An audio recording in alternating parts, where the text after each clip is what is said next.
Bonjour et bienvenue sur la chaîne de Tony et Léon.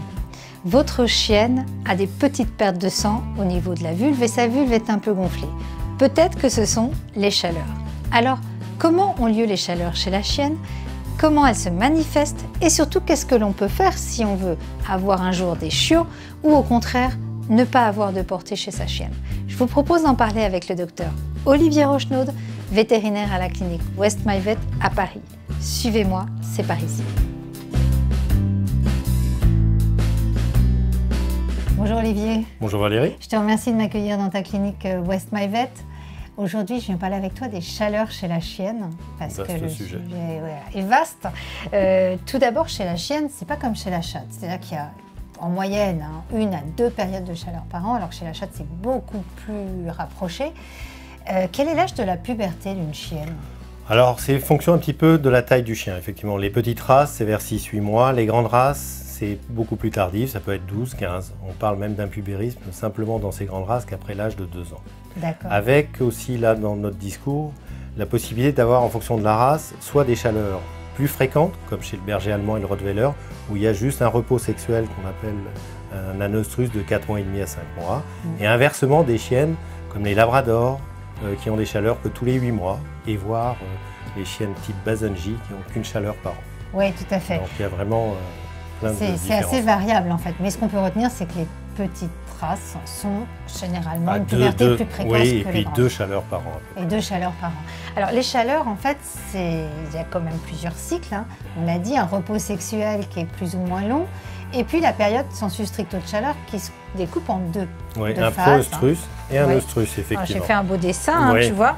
Donc les chaleurs qui durent en moyenne 15 à 21 jours. D'accord. Pour faire simple, on va dire 10 jours, 10 jours. Ouais. 10 jours de pro-œstrus. Alors le pro-œstrus, ça se remarque d'abord parce que la chienne va se mettre à uriner un petit peu plus souvent, comme si elle avait une cystite. Ça, c'est pour prévenir les mâles qu'elle va rentrer en chaleur. Ça s'accompagne d'un gonflement de la région vulvaire. Ça, tout propriétaire qui a eu une chienne voit ce changement à ce moment-là.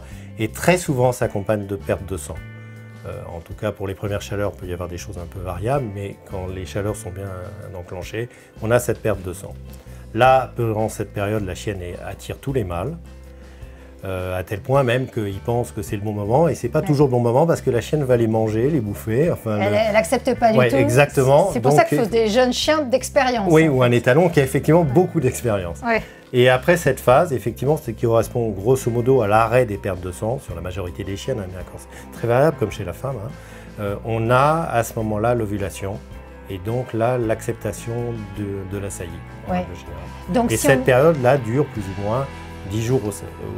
Mais il y a vraiment qu'entre le 8e et le 12e jour du cycle que la femelle va accepter le mâle. Donc on a des races un peu différentes.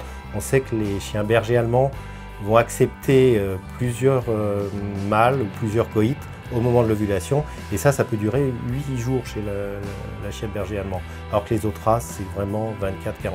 Donc pour résumer, si on devait dire aux propriétaires qui veulent que leur chienne ait une portée, à quel moment idéal il faut faire l'accouplement? On va dire grosso modo à l'arrêt des pertes de sang, mais il y a une énorme variabilité.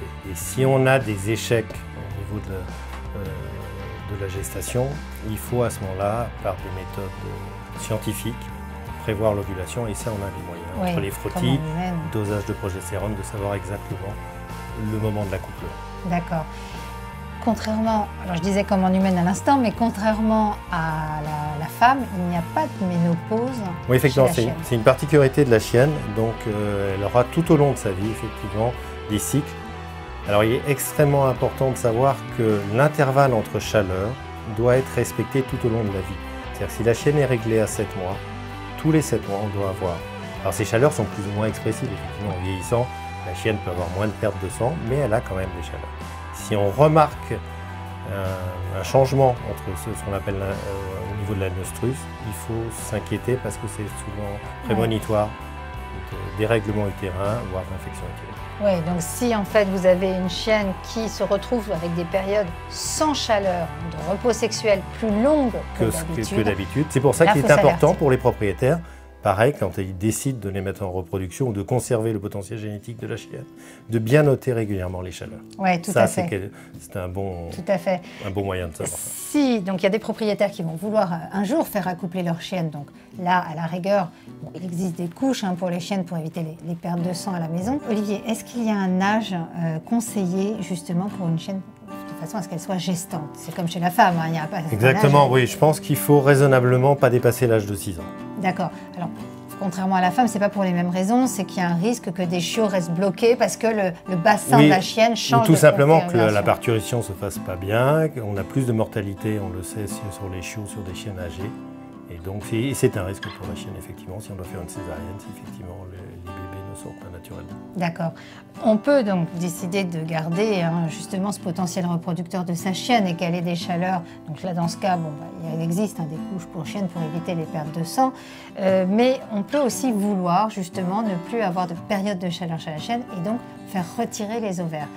Dans ce cas, à quel moment conseilles-tu de faire cette chirurgie, qui est l'ovariectomie, le retrait des ovaires? Parce que ça dépend aussi de la race de la chienne. On peut considérer que sur des jeunes chiennes, en tout cas, sur l'ensemble des chiennes, en tout cas, il faut intervenir avant l'apparition des deuxièmes chaleurs.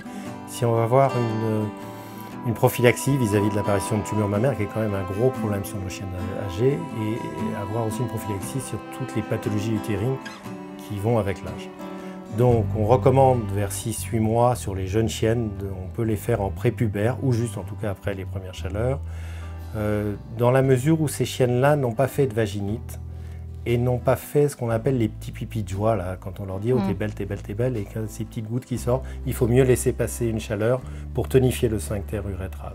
Sur les grandes chiennes, on propose plutôt de laisser passer quand même une chaleur et d'intervenir après cette phase de chaleur. Oui, tout à fait. Parce qu'il y a quand même des pathologies chez ces grandes chiennes, d'incontinence urinaire qui peuvent accompagner la stérilisation, donc il faut être attentif. Et puis ce qu'il faut retenir, Olivier, aussi, c'est que suite à une stérilisation, le métabolisme de la chienne est totalement perturbé. Il va diminuer, effectivement. Voilà, donc il faut adapter sa ration alimentaire et en apportant une ration moins riche en entre 10 et 20% d'énergie en moins par rapport à ce qu'elle mangeait auparavant. Mais ça, c'est la grosse... Oui, sinon il y a un risque de surpoids, ce qui peut survenir souvent. Et après, on repart sur de l'arthrose, des choses comme ça. Voilà, donc surtout retenez bien en fait que suite à une intervention de stérilisation, il faut changer l'alimentation de votre chienne. Retenez aussi que si la stérilisation, comme le disait Olivier, a lieu avant les deuxièmes chaleurs, on aura une protection sur les tumeurs mammaires et ça c'est très important. Et ça c'est très important pour la chienne. J'espère que cet épisode vous aura été utile. Surtout n'hésitez pas à vous abonner à notre chaîne de Tony et Léon, liker, partager et à très bientôt pour un prochain épisode. Merci Olivier. Au revoir. À bientôt.